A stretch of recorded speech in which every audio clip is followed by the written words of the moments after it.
Okay.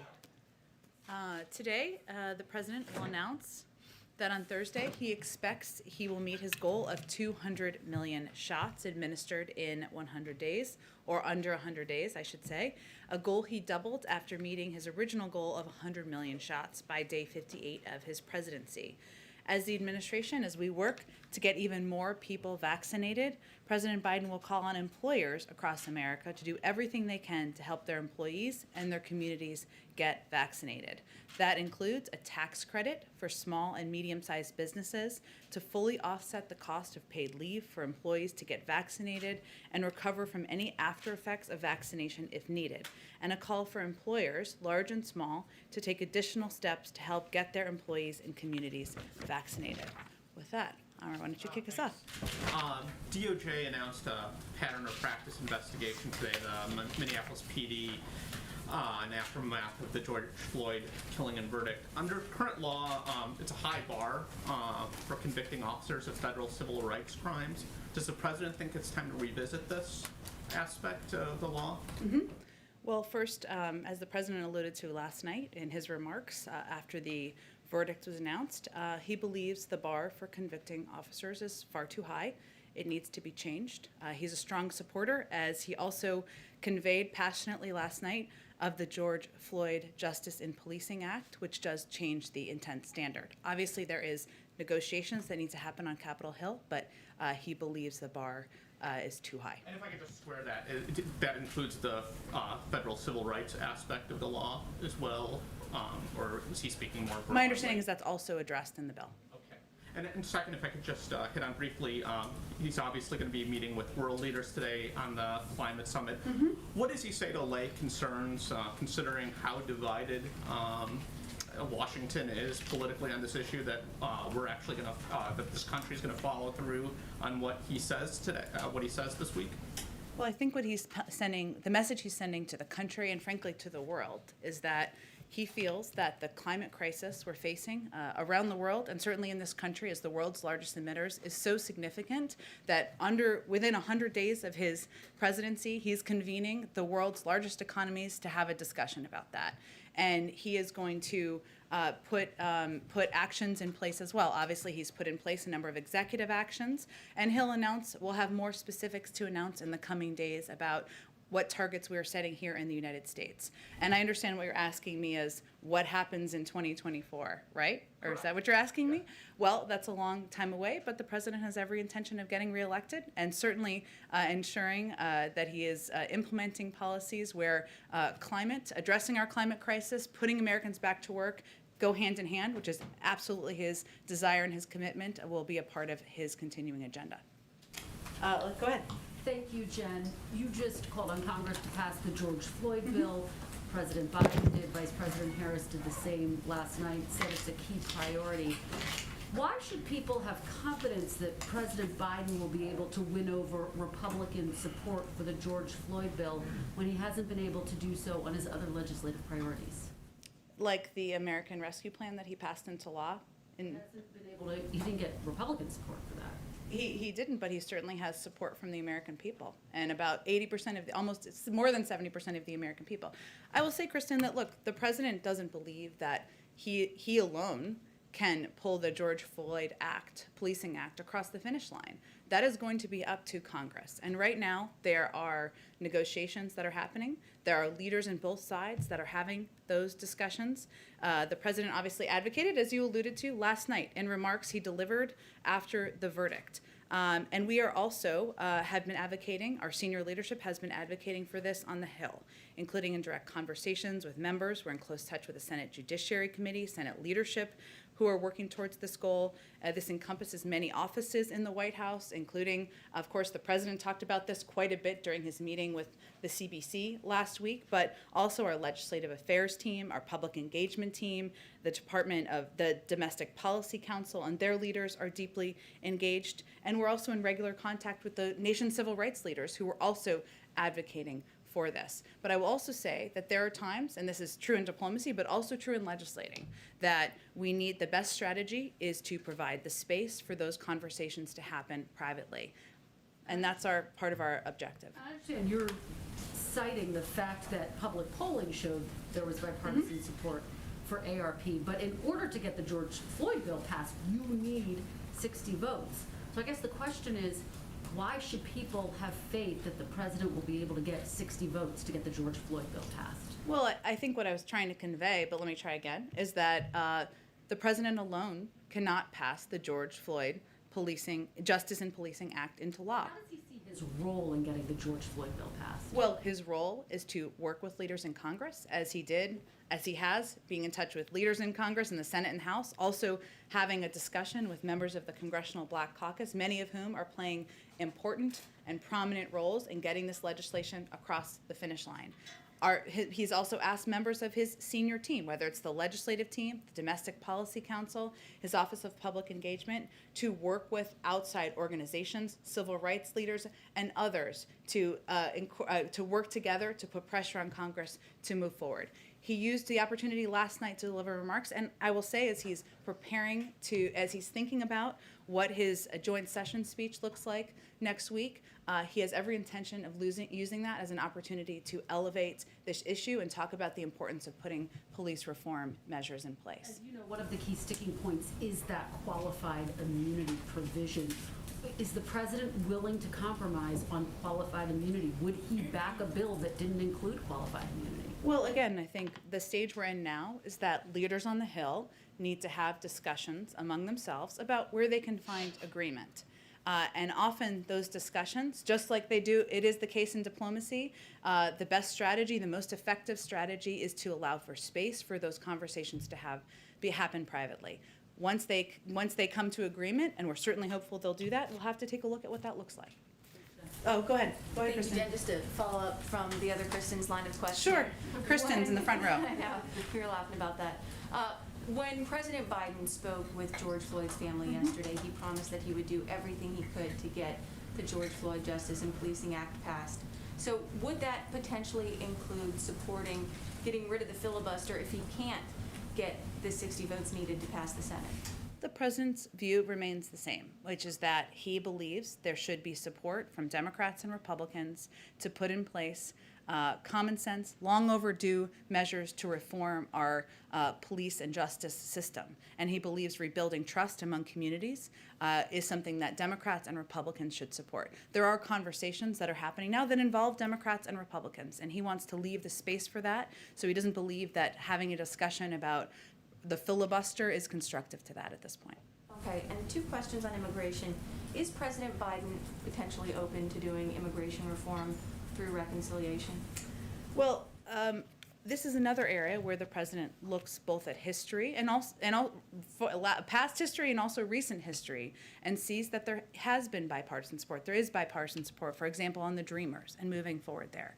And he believes that modernizing our immigration system and putting in measures in place to address that is something that should warrant bipartisan support. So his view is that right now, this should not be, that the conversation should not be about a reconciliation process. It should be about moving forward in a bipartisan manner.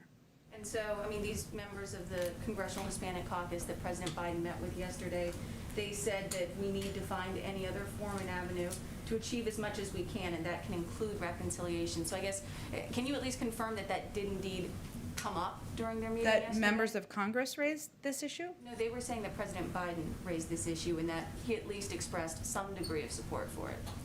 Well, I guess I can articulate what the president's point of view is, and certainly what his intention of conveying in any private meeting was, which is that he believes there should be bipartisan support. Of course, members are going to propose a range of mechanics for moving things forward, but his view is that the conversation right now should not be focused on reconciliation. It should be focused on finding a bipartisan path forward. Go ahead. Thanks, Jen. You mentioned Republicans and Democrats negotiating this on Capitol Hill.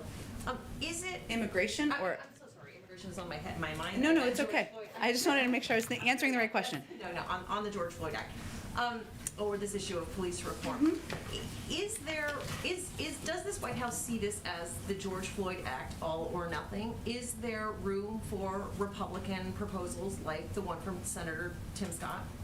Of course, this is going to be a discussion, and a lot of the conversations right now, as you know, from covering this, are happening between Democrats like Senator Cory Booker and like Senator Tim Scott, and they're going to have to decide where they can find agreement moving forward.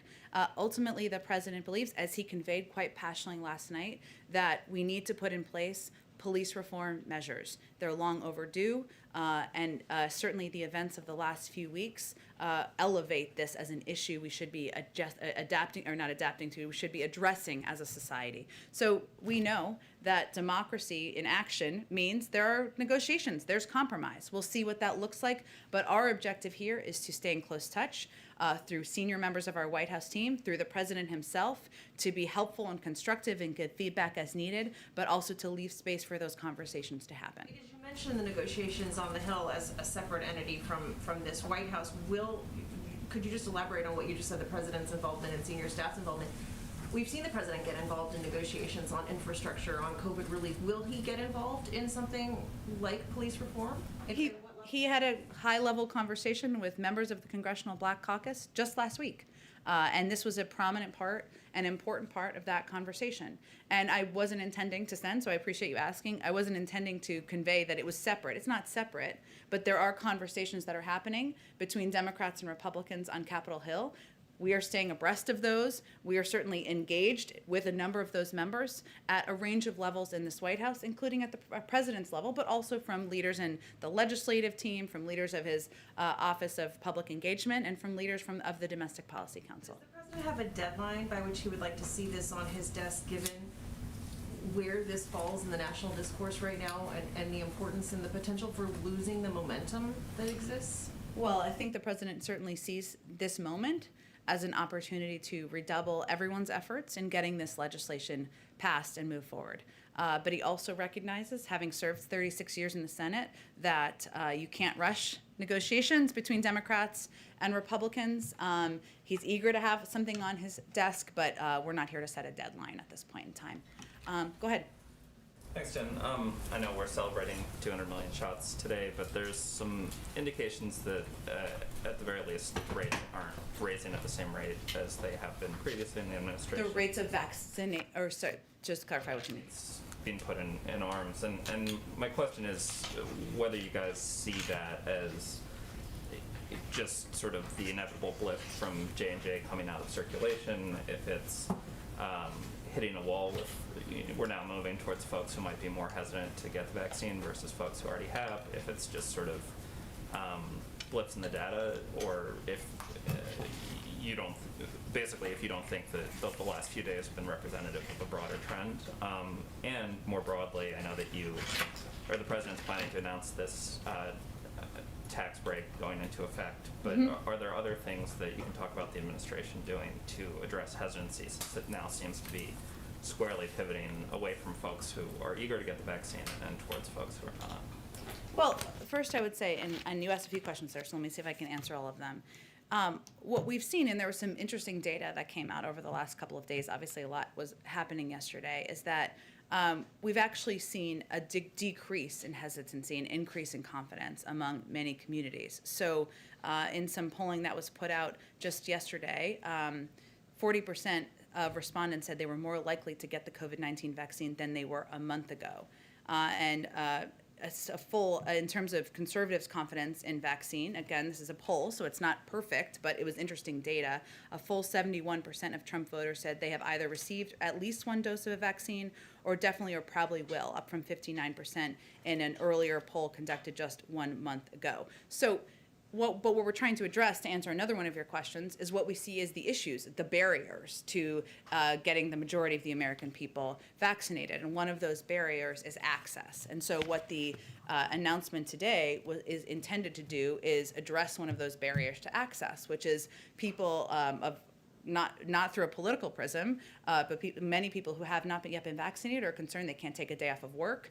They don't have additional paid leave. And so we're trying to address that barrier, reduce that barrier as one that is preventing access. I will say that the reason we're at this point, where we are getting to a point which we always knew we would reach, where we have greater supply, we will at a point get to a point where we have greater supply than we have demand, is because only in some regions of the country, I should say, as you know, not everywhere, is because we work quickly to increase supply and provide thousands of easy and convenient locations for people to get vaccinated. So, in the last few weeks, we've sent out more than 115 million doses. But what we're trying to do now is address what we see as the barrier. So I mentioned the tax cut, of course, trying to help businesses.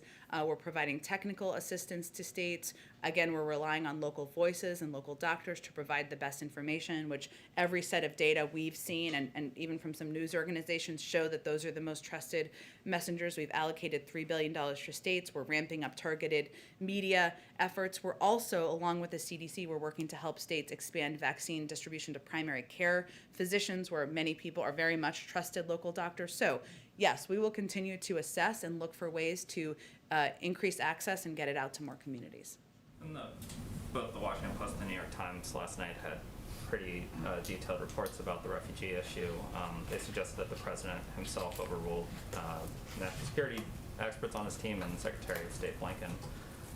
You've sort of maintained that there was never a policy change at all, but is it fair to say at this point that the president changed his mind from the 62,500 number and then changed his mind again once he saw the sort of outrage and blowback from Democrats and refugee groups?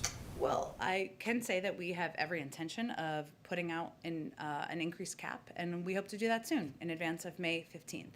I'm obviously not going to get into private conversations between the president and members of his national security team, but I will say that one of the things that has been on the president's mind that I think was covered in a number of those stories are the challenges and the challenges to our resources. And we've talked about this a little bit. So one of those is refugee processing in a big global system. And there were muscles that have been atrophied over the last few years. It's not just the federal government. It is also a lot of important organizations around the world that help address this. And his concern was in part, is that system prepared? Now, by setting a larger cap, which we have every intention of doing, we are sending a message: get your muscles back in action so that we can welcome more refugees and continue to strive toward the goal that he has always maintained of 125,000 refugees for next year. Our policy has not changed on that front. We've always wanted to reach 125. It's just a matter of what we think we can get to this year. Well, the State Department is in charge of processing refugees. Mm-hmm. If the Secretary of State is encouraging the president to sign the paperwork to raise the cap, that would suggest that he feels that the State Department, despite whatever atrophy may have happened, could have raised that limit, and that the president, because of perhaps, worries about if HHS could support the refugees when they got here, perhaps because of political calculations, overruled the Secretary of State. And so I'm asking if you can explain why, if the State Department says that they can do this, the president didn't think that they could. Well, first of all, it's setting a cap, right? It doesn't answer the question of whether we can reach that. This is an important point of whether we can reach that point. To get into this, right? Because there's no reason that the president couldn't have done what he said he was going to do, raise the cap to 62,500, and then if the State Department or HHS determined that they couldn't, process the refugees, just not hit that number. As you said yesterday or 2 days ago, that happens all the time. So Sure. this just sort of And he has underscores every intention of raising the cap. The Friday announcement was not about the top level of the cap. And I think that's an important thing for people to understand. But I'd also say, as you alluded to in your question, the State Department, yes, they do the they do the vetting, which is an important part of the process and can take months. And there are a low number of refugees that are currently through a security vetting process, despite numbers that have been put out there and in reporting which are inaccurate. There's a low number. Hundreds of people that have already been. What'd you say? It's not hundreds of people that have already been approved by the State Department. I think the reports are something like 700 people have had to cancel flights because of. And the flights have resumed. The flights have resumed as of Friday. But there's also another component of this because it's an interagency process that addresses refugees resettlement, right? ORR, the Office of Refugee Resettlement, which is not a part of the State Department, has a component of this as well. It's a part of HHS. The president looks at all of the government, all of our resources available, what he thinks the capacity is, but he also is looking for assessments from the interagency team on what's possible. That's what his questions were. Hence, we'll have more to say when we have a conclusion on that. I think we're talking past each other, so I'll just ask once more and then we Okay. can move on if you don't want to. But the question is whether the president changed his policy on the 6,500 and if on Friday you intended it to be 15,000 and then changed the decision after the outcry. Well, his policy was on Friday, was months before, continues to be to reach 125,000 refugees in next fiscal year. 62.5 was a down payment. It will be slower this year than it will be next year. The president wants an assessment of how far we can get.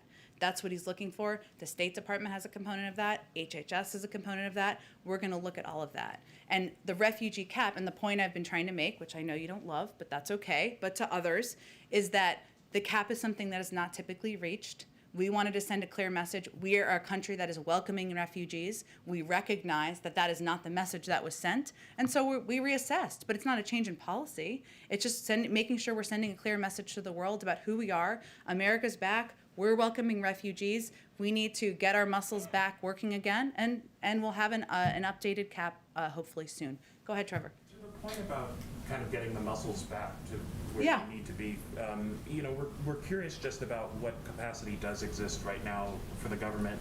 And when you talk about the Office of Refugee Resettlement, is one of the issues that some of the employees there have been transferred over to dealing with some of the asylum issues? Is that one potential issue there? Well, one of the issues, the president wanted an assessment of whether they could do both, right? There are components that exist in different agencies of government, right? But whether they could do both, whether there was enough funding to do both, there has been funding transferred from other components of HHS to help address the unaccompanied children, the number of unaccompanied children who are coming across our border. But also there was a hiring freeze at the Office of Refugee Resettlement during the last administration, and there were only a couple thousand, low number of thousand refugees who were welcomed in during the last fiscal year. So it's not just government, it's also external organizations who play a vital role. And certainly, and this is one of the points I think maybe we weren't in agreement, but I think you were getting to, or what I was trying to get to, is that it's also these high caps, the 125 cap is sending a message to the world. We're going to do this, work with us on this, work with us on vetting, work with us on resettling and assistance that's needed. There are legal requirements and funding requirements that we need to help refugees when they come into the country from ORR. There's funding requirements for that, but we also acknowledge a lot of the funding comes from outside organizations.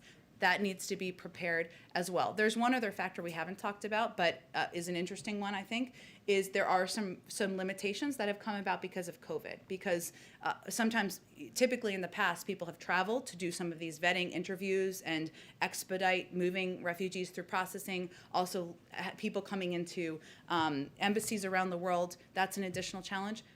We were looking at an assessment of all of these items. And do you have a number just of how many refugee officers have been transferred over to dealing with asylum or unaccompanied minor issues? Transferred over from UACs or transferred over?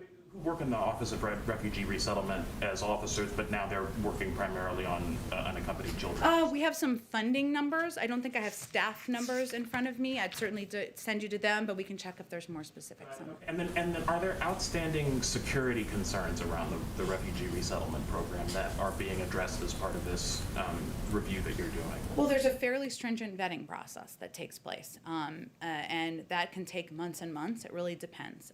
There have been some limitations and delays, frankly, because of COVID, which has happened in other areas as well. I'm not saying that's the totality, but that is certainly a factor. But that can certainly take some time, so that's had an impact as well. Okay. But not new security issues, if that was what you were asking. Thank you. And then just on policing, just quickly, just curious, we were talking about the DOJ announcement this morning. Is there any White House reaction on that decision to start that investigation? And has there been any other outreach that you've done to police groups or civil rights groups since the Floyd verdict as you move forward on that? Sure. Well, let me first say that during the campaign, the president pledged to appoint DOJ leadership that would prioritize pattern or practice investigations. And so last week, obviously we didn't know the outcome, right, of the verdict, but just to give a little history here, last week the Attorney General reversed a Trump administration memo that limited the use of consent decrees with respect to investigation of police departments. And obviously, while we didn't know what the announcement would be today, the announcement today of this new investigation into policing policies in Minnesota, there's kind of a direct pattern right there of what the president was advocating for, who he nominated, the overturning of the memo just last week. Go ahead. Hi, Jen. One on vaccines, one on Russia. Sure. What does the Biden administration consider to be vaccine discrimination? Should public or private spaces be allowed to exclude people who opt out of getting the COVID-19 vaccine? I don't think those are standards we're setting from here. Obviously, private sector businesses and entities are going to set their own standards. But you mentioned earlier you'd be releasing guidance on the privacy rights people can expect when it comes to a vaccination with COVID-19. I'm not sure. Are you referring to like an FAQ related to vaccine passports or something? Part of that, yeah. Okay. Well, I think just to be clear on the vaccine passport issue, what we also made clear is that that's not something that is going to be conducted, reviewed, or overseen by the federal government. On Russia, today in his annual address, Russian President Vladimir Putin warned against foreign intervention in Ukraine, where there is a troop buildup reported in parts of Crimea, and hundreds of protesters supporting Alexei Navalny have been arrested. Is there evidence that the White House sees that U.S. sanctions against Russia are working?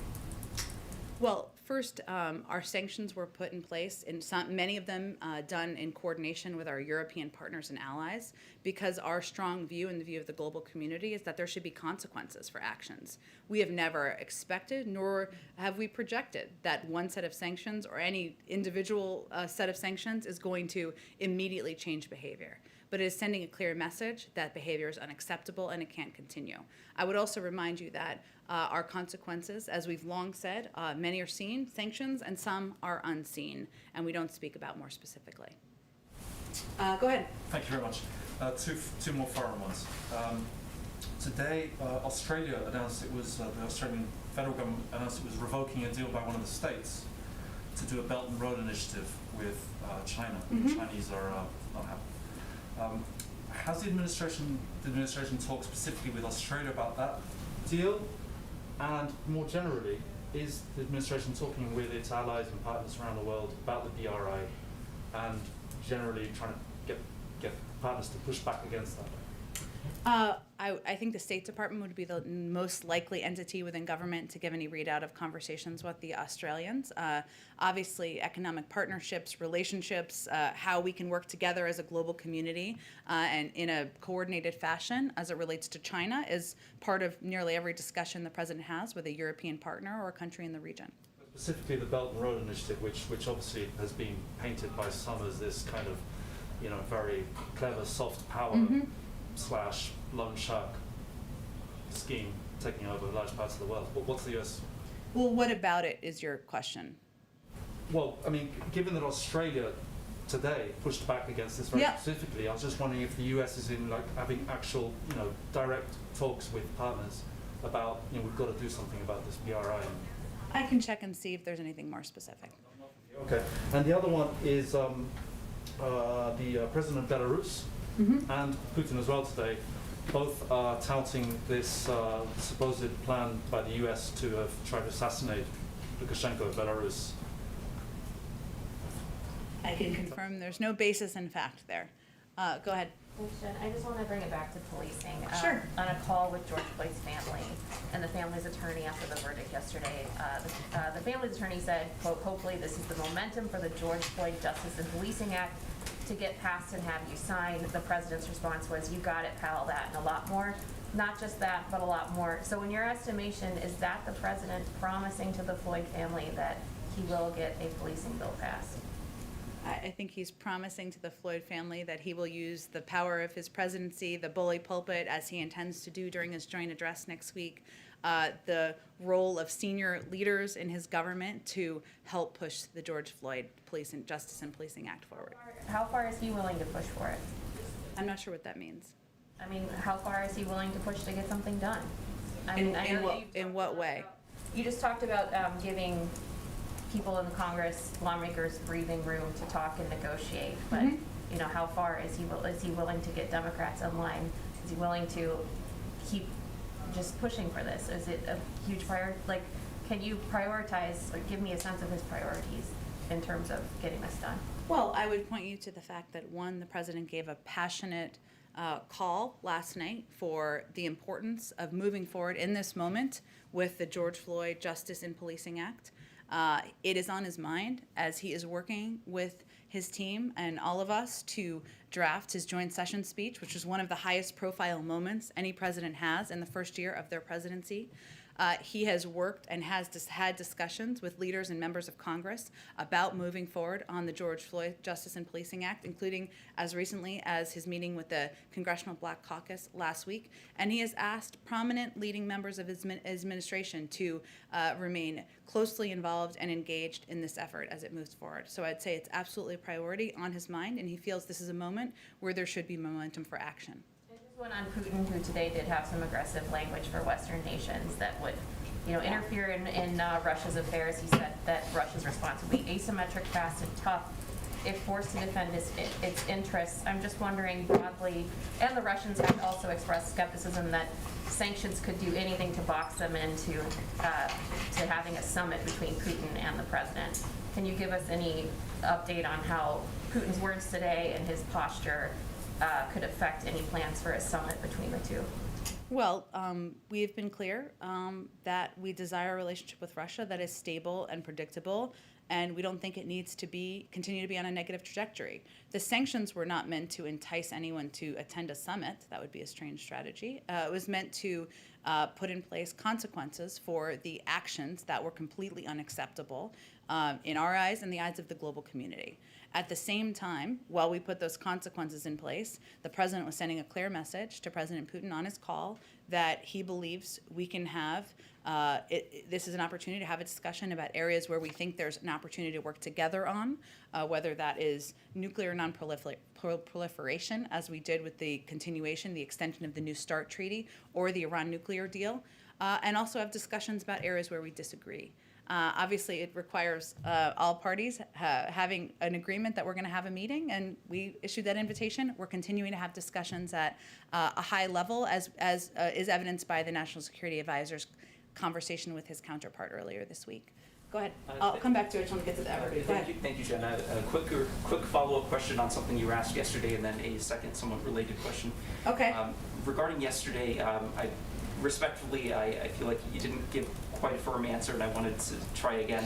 Okay. You were asked whether President Biden will honor his Democratic primary campaign pledge to release, quote, everyone in prison for marijuana. People are skeptical that he will. President Biden is personally responsible for sending some people to prison for life for marijuana under his 1994 crime bill, and Vice President Kamala Harris oversaw 1,900 marijuana convictions as San Francisco District Attorney. So will President Biden honor his commitment to release everyone in prison for marijuana? Well, I think what I did yesterday is reiterated what his position on marijuana was, decriminalizing, rescheduling, and certainly legalizing medical marijuana. What you're asking me is a legal question, and now we're in government, and so I had to follow up with our legal team, and I don't have any additional information quite yet. Regarding rescheduling, that wouldn't necessarily release anyone from prison. Schedule 2 has fentanyl and cocaine. You can't That's right. It addresses things moving forward, though, which is important and important to many advocates. Should people in prison for marijuana who are asking President Biden to honor his pledge to release them, should they expect to be released, or are they going to serve life in prison for marijuana? Well, again, I think I've stated very clearly what the president's position is. What you're asking me is a legal question. I'd point you to the Department of Justice, and if there's anything more we can provide from here, I'm happy to provide it. My second question, President Biden yesterday, responding to the George Floyd case verdict, said that George Floyd's death, quote, ripped the blinders off for the whole world to see the systemic racism in the United States. But he's an architect of multiple federal laws in the 1980s and 90s that disproportionately jailed black people and contributed to what many people see as systemic racism. The activist Cornel West said that Biden was, quote, one of the core architects of mass incarceration, and that, quote, I think Biden is going to have to take responsibility and acknowledge the contribution he made to mass incarceration. To what extent does President Biden acknowledge his own role in systemic racism, and how does that inform his current policy positions? Well, I would say that one of the president's core objectives is addressing racial injustice in this country, not just through his rhetoric, but through his actions. And what anyone should look to is his advocacy for passing the George Floyd Justice and Policing Act, for nominating leaders to the Department of Justice to address long, outdated policies, and to ask his leadership team here in the White House to prioritize these issues in his presidency, which is current and today and not from 30 years ago. Does he believe it's important to accept his own culpability? I think I've answered your question. Go ahead. Questions. And you kind of touched on the first one, but Vladimir Putin today criticized the West by saying that all provocateurs will regret it more than ever. He compared European countries with jackals who, quote unquote, howl to their shirkan, but did not name specific names or countries. Does the U.S. take it personally? I don't think we take anything President Putin says personally. We have tough skin. And then the second question is on February 2nd, this is to immigration. Biden signed an executive order calling for the CDC and Homeland Security to review Title 42. I was wondering if there's any update on that review. Or Title 42 is still in place because we are still in the midst of fighting a global pandemic. So I don't have any predictions of when that will change. Go ahead. Hi, Jen. Taylor Poplars with Spectrum News. Hi, Three quick Taylor. questions. I'll make them quick. First, has the president been briefed on 16-year-old Micaiah Bryant being shot and killed by police in Columbus, Ohio yesterday? It happened moments before the Chauvin verdict came out. Yes. I said to you yes, and let me just say, since you gave me the opportunity, the killing of 16-year-old Micaiah Bryant by the Columbus police is tragic. She was a child. We're thinking of her friends and family and the communities that are hurting and grieving her loss. We know that police violence disproportionately impacts Black and Latino people in communities, and that Black women and girls, like Black men and boys, experience higher rates of police violence. We also know that there are particular vulnerabilities that children in foster care like Micaiah face. And her death came, as you noted, just as America was hopeful of a step forward after the traumatic and exhausting trial of Derek Chauvin and the verdict that was reached. So our focus is on working to address systemic racism and implicit bias head-on, and of course to passing laws and legislation that will put much-needed reforms into place at police departments around the country. Has the president been briefed on it? Yes. Okay. And then also in Ohio, the family of Tamir Rice, the 12-year-old Cleveland boy who was killed by police in 2014, they've asked the Justice Department to reopen his case. Does the president support that? I would point you to the Department of Justice. It's their decision. And then lastly, a climate-related question. There have been several lawmakers from Ohio and other states who have called for the U.S. Postal Service vehicle contract to be paused with Oshkosh Defense. The lawmakers are alleging that there was maybe inappropriate political dealing with it, but also that it may not meet up to the president's executive order on electrifying the fleet. Okay. Is the White House concerned about that? Do you agree with a pause and investigation? I'll have to check on that. It's an interesting question. So just so I understand it, it is about a contract that a company has that may or may not meet the electric fleet objectives in the executive order. Yeah, and the Postal Service has said they'll at least be able to electrify 10%, but obviously the president has wanted to electrify the whole fleet. Yes. Okay, let me check on that for you.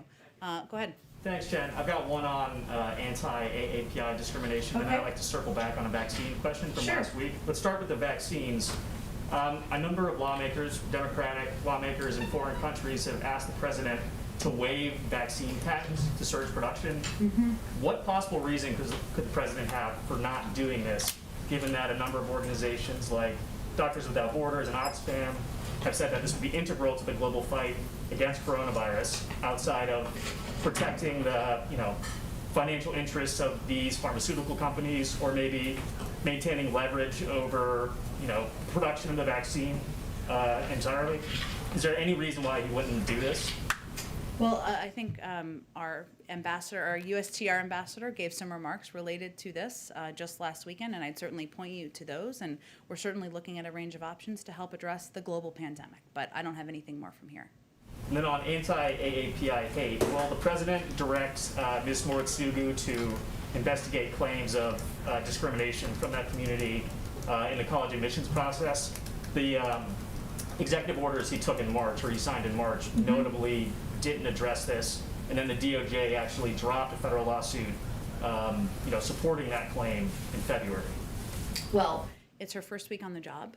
She just started, and she, as we've talked about a bit in here, will have a role both on policy, personnel, and outreach, and certainly have a seat at the table. I believe there's still ongoing litigation on this specific case, so I would. The Supreme But Court. I wouldn't expect that would be something that a White House official would weigh into while there's a DOJ ongoing consideration or ongoing litigation. Is that why that issue was absent from the slate of executive actions that the president took? If there's ongoing litigation, that's typically a factor, but I'm happy to check with you if there's anything additional on this issue. Go in the back. Thanks, Jen. 3 foreign policy questions. On Yemen first. President Biden's envoy to Yemen, Tim Linderking, just testified in Congress just now, and he said that he doesn't believe that Iran is helpful in ending the crisis in Yemen, which he considered a top priority in his administration. Is this a topic that you guys going to raise in Vienna through your partners, European partners? I believe that the conversations in Vienna, which are ongoing, as you know, are focused primarily on the nuclear file and how we can get to a point of having compliance, meeting compliance obligations, I should say, on all sides. So there are a lot of channels we work through, but my expectation is that those will focus on that specific issue. Talking about Vienna, Western diplomats indicating that the negotiation seems to be going through successfully, going halfway through, as they say, and they believe that maybe you need 2 more rounds to reach some kind of agreement. Is this your understanding? And what kind of agreement? Is it just to go back to the agreement itself? I mean, the previous one in 2015? Well, I can say that for the past few weeks, the U.S. delegation led by Special Envoy Rob Malley has been exploring concrete approaches concerning the steps both Iran and the United States would need to take to return to the mutual compliance. And while the discussions have been thorough and thoughtful, if indirect, and we've shared some ideas, we still expect there to be a path forward. So I don't think we're in a position to set ambitious goals like a conclusion in 2 weeks at this point. And finally, former Secretary of State Mike Pompeo just held a press conference with the Republican study group at Capitol Hill, and he basically wants to introduce a legislation called Maximum Pressure Act. Does this complicate your efforts now? Do you see it as an interference? Do you see it as helping you and putting pressure on Iran to come back to the negotiation table? How do you see it? Well, I don't clearly have all the details yet on what the legislation is he's proposing, but I would say, broadly speaking, our view is that diplomacy should be in the lead, that the former administration pulled out of the Iran deal, which led us to a point where we had far less visibility into what was happening on the ground in Iran. It certainly did not make us safer, and so I don't know what's in his legislation, but I think it's safe to say we have a very different approach. Lifting the sanctions, basically. He would be opposed to lifting the sanctions. I don't think we've indicated we're moving toward that, but we're having a discussion about how to meet compliance obligations on all sides, and we certainly believe that moving towards a diplomatic path forward is in the interest of the United States and the global community. Thank you. Go ahead. Saturday is the Armenian Genocide Remembrance Day. Adam Schiff and a group of about 100 bipartisan lawmakers sent a letter to the president today asking him to follow through on his commitment that he made as a candidate. Will the president be following through on his commitment, and will it be coming by Saturday with the latest remembrance? Sure. I expect we will have more to say about Remembrance Day on Saturday, but I don't have anything to get ahead of that at this point in time.